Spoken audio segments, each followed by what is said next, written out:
Just a minute. Hi Jagdish, how are you? I'm fine. And you, sir? Yeah, I'm absolutely fine. So can you tell us something about yourself? Okay. Thank you for giving me introduce myself. My name is Jagdish Mane. I'm from Maharashtra. I have 2.10 years experience as a software test engineer. And in 2.10 experience, I'm working on manual testing as well as automation testing, and also working with database and API testing, and some experience in Unix. And I'm working on two projects, telecom and banking domain. And also I'm working with in automation. I'm working on TestNG framework, using a TestNG framework in my project as a software test engineer. That's all about. Mhm. Okay. So can you tell me something about your framework, your automation framework? Yes, yes. I have worked on a hybrid framework. In that, I'm involved in deep framework, the data driven framework. We in that framework, we working on last 1.10 years work with framework, and actual work in that framework. I maintain the POM classes and any new element add, and then that we find that web element and expert find that expert that web element, and we adding the script in my script framework, and we writing the script for that web element, and also framework using the TDD framework and using the Maven project in my framework. And Maven project is the build automation and management tool, the framework, and in that framework, using the Maven follow the POM classes in the using the POM classes with page factory, used in a page factory. In that using the added find by annotation, okay, and also in that using the TestNG framework, there are because the TestNG is more advantage. That's why we use the TestNG framework. Whenever we use the TestNG tools in Maven, that time uh, we easily report means to generate the report best format, and also in that using the assertion listeners keywords. There are many keywords in TestNG. Using my framework, this keyword in my framework in that TestNG. Okay. And also in framework, in the okay, that's all about. Mhm. So how do you trigger your automation? How do you run your automation? We uh, just we write the script in a framework, and we run as a test engine, and we run that using the test engine whenever we run the framework. So do you use any CI/CD tool?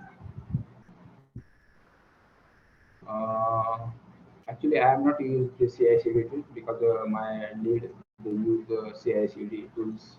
I'm working with the last 1.10 years. That's why I'm not using this. Actually, no training provided for CI/CD tools. I learning in the learning, but I'm not. Okay. So in your CV, you have mentioned that you are using Postman for API testing. Yes, yes, I'm using the Postman tool for REST API. REST API. So what is REST API?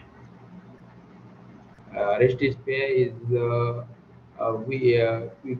collect the collection from developer, and then we import that collection in my Postman tool, and we get the each request in Postman tool, and we we check the response of that request, and in that we check the response, and whenever we check the status code, we check the status time for that request, and also we check this type of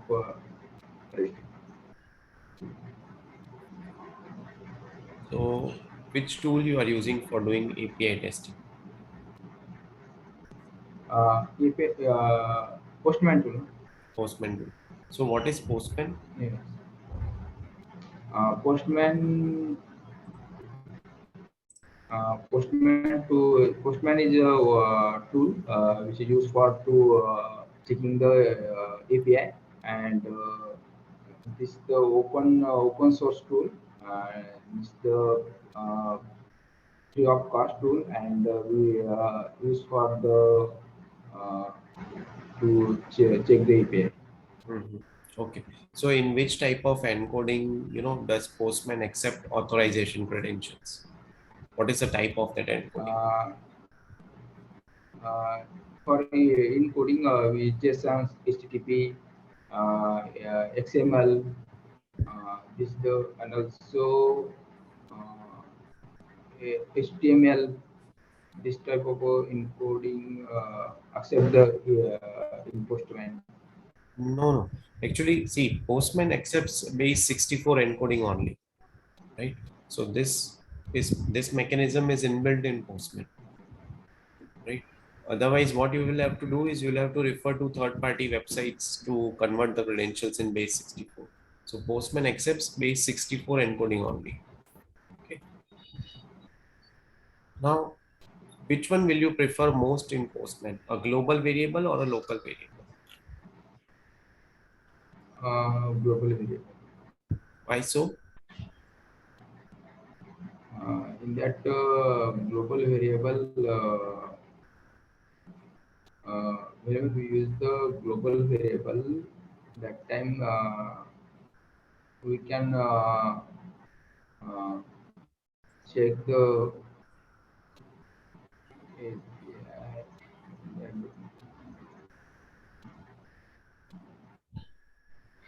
Hello, Jagdish. Am I audible? hello, yes, yes, Yeah, yes, okay. yes, So you are yes, thinking. actually, Okay, fine. exactly, yes, I think thinking, but not recognize this. Why I know about the global and local variable, but it's not recognized. Okay, fine. So let's say, let it be an open question for the people who are watching this video. In Postman, if two variables have the same name, one being local, other being global, then which one would be given the first preference? A global variable or a local variable?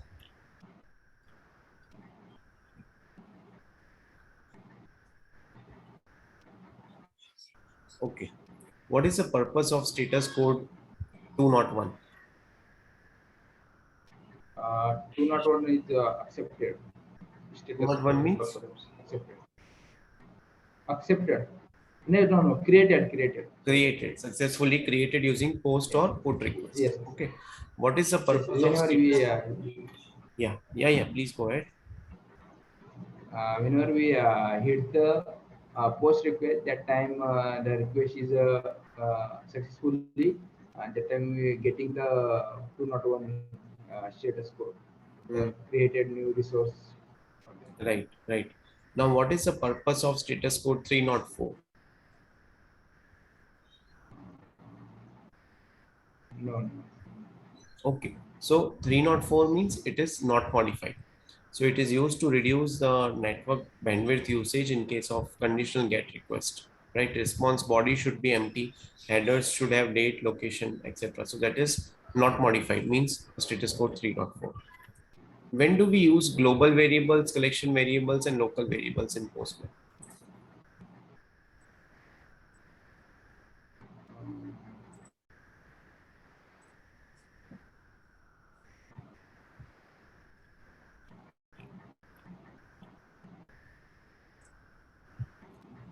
So exactly, no, not recognize. Yes, Jagdish. So exactly not recognize this global. Okay, Can no you? worries, no worries. Could Let me you? help you with the answer. See, when it comes to Postman, so global variables are general purpose variables. They are ideally used for, you can say, quick results or prototyping, right? They are used while passing data to other requests, right? While local variables are only available within the request that you have set them, or when you are using Newman or collection runner during the entire execution, right? So they are used whenever you would like to override all other variable scopes. So local variable would be overriding global variable. Now collection variables can be mostly used for storing some constants, right? Let's say if some particular value is there which is not getting changed during the execution of the collection. So at that time collection variables are used. Okay. Now Yes. how can we access a particular Postman variable?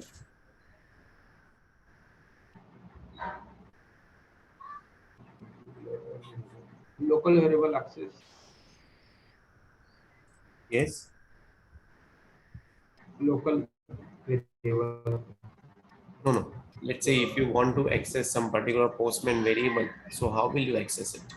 What variable name you will enter?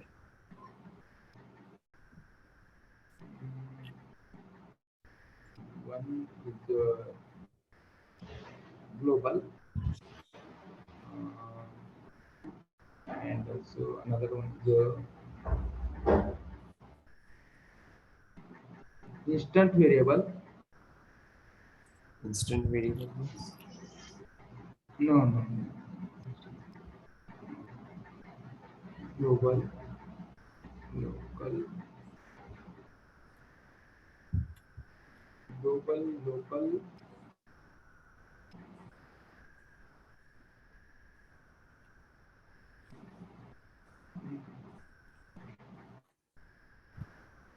No, sir.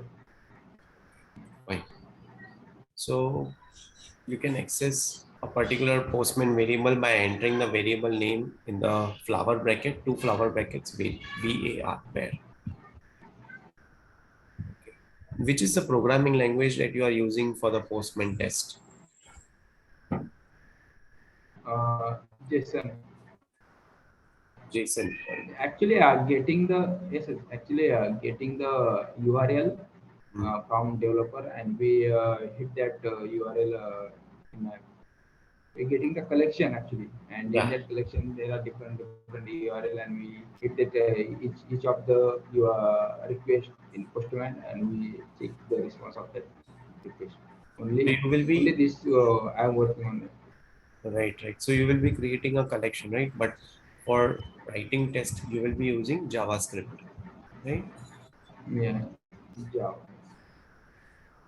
Now, in your CV, you have mentioned you are writing SQL queries against database for data verification using DML and DDL. So what is the difference between DML and DDL?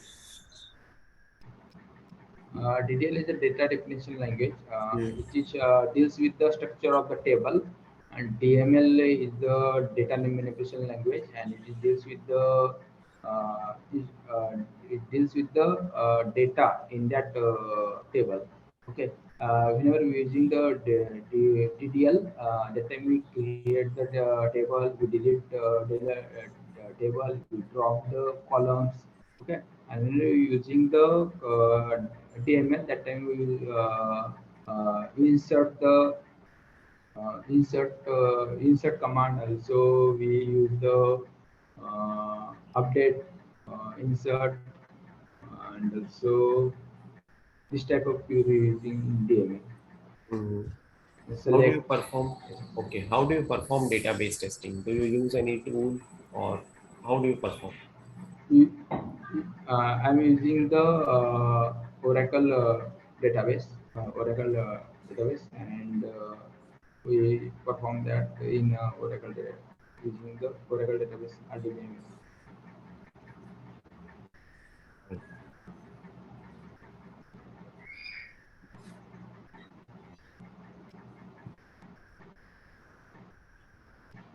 Okay, you have got strong knowledge on functional testing, non-functional testing. So did you get a chance to do non-functional testing?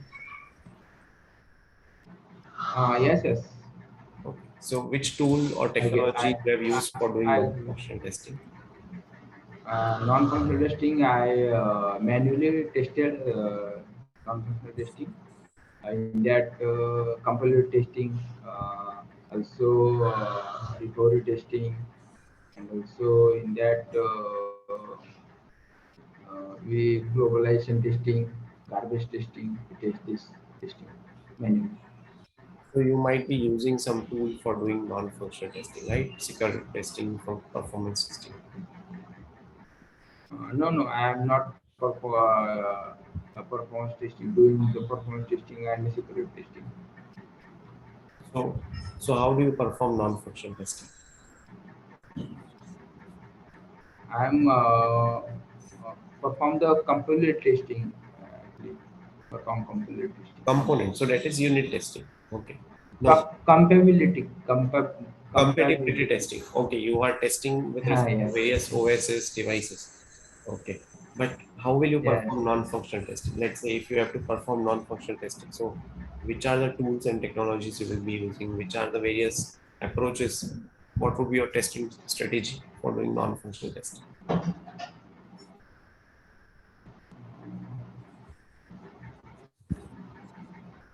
No, no, actually I'm performing manually, not So let's say if you get this question in a real-time interview on non-functional testing. So basically, there are tools available for doing performance testing, like JMeter is there. For security testing, you might use Fiddler or Bobsuit as well, right? You cannot perform non-functional testing manually because those are to be done for various number of users, right? So you'll have to do using some tools only. Okay. So that is non-functional testing.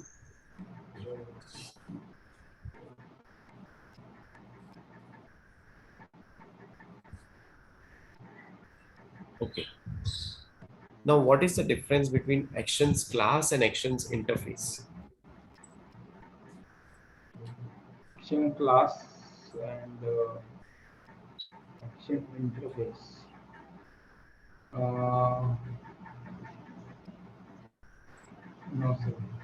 Mhm. I'm not sure difference between Sure. action class and action. Okay. No worries. So, action interface, it represents a single user interaction action, right? And actions is a class that extends object class, right? So you mentioned public class actions or you mentioned public interface action, right? So, so let's say if you want to, let's assume if you want to send some text in caps in text field, right? So we will have to press a shift and then you will have to enter that text so that you will be releasing the shift key, right? So performing all this task at a time, if you have to perform using Selenium automation, so you will be using actions class and actions interface in this, right? Okay. Now, what is the difference between functions get class and get attribute class in Selenium? Function get class. Hmm, hmm. And one function is get class and another function is get attribute, and in the bracket you will have class.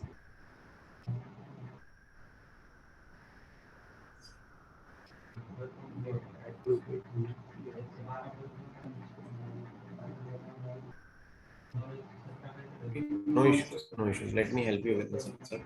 So basically, get class, it will, what it would do is it would return the XPath of the web element, right? While get attribute class, attribute get attribute of class, it will return the value of the class attribute within the div tag. Right? So that would be the difference between the two. Okay, now what is the difference between find element and find elements in Selenium web? Find element, it is the find elements. It is the method which we can find the export of the element. When we are using the find element method, that time we are getting only one element, and whenever we are using the find elements method, that time we perform the means any action multiple element.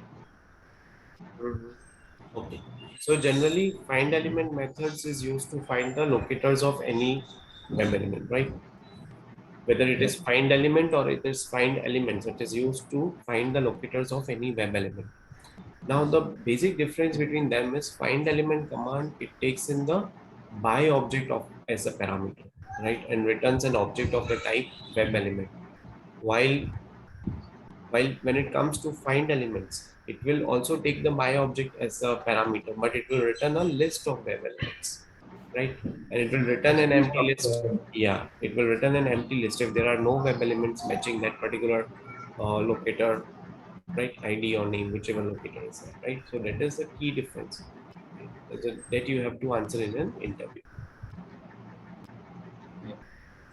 Okay, Jagdish, I'm done with the interview. Do you have any questions for me?